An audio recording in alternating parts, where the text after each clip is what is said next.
I suppose I've been more musical, especially when I was younger.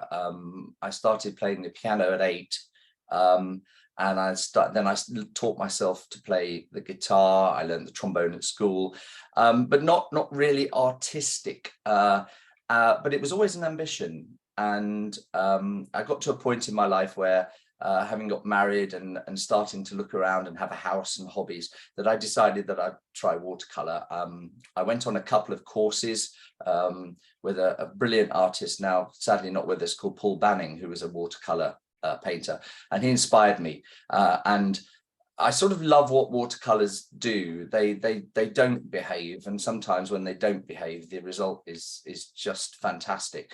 And so I did a bit of watercoloring then. I sort of then rested, but I started again during the lockdown period, when I also started doing some more music as well.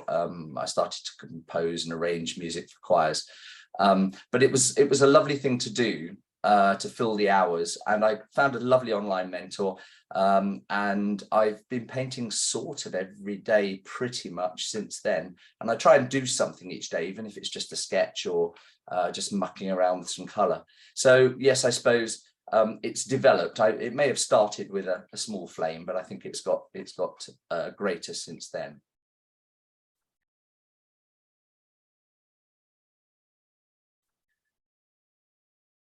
The other question is, where do I start when I'm creating a painting? I think I'm more inspired by contrast and color. So what I'm looking for, and it's as true when I'm sort of outside on location or doing it in a studio environment, I love the way dark colors interact with light colors. And one thing I've learned is, especially with watercolor, the lightest color you've got is the white of your paper. So the only way you make that stand out more is by making the darks darker, and that's a really bold step. So I'm always looking for contrast. Where have I got dark against light? Where have I got good shadows that will give volume to a subject? And I think, as far as my subjects go, if I can draw it to my own satisfaction, then I can generally paint it. I'm no brilliant drawer, and my drawings tend to be fairly freehand.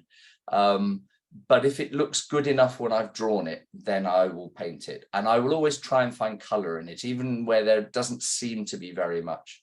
I like to find reds and golds and blues where other people might just see slightly different shades of white.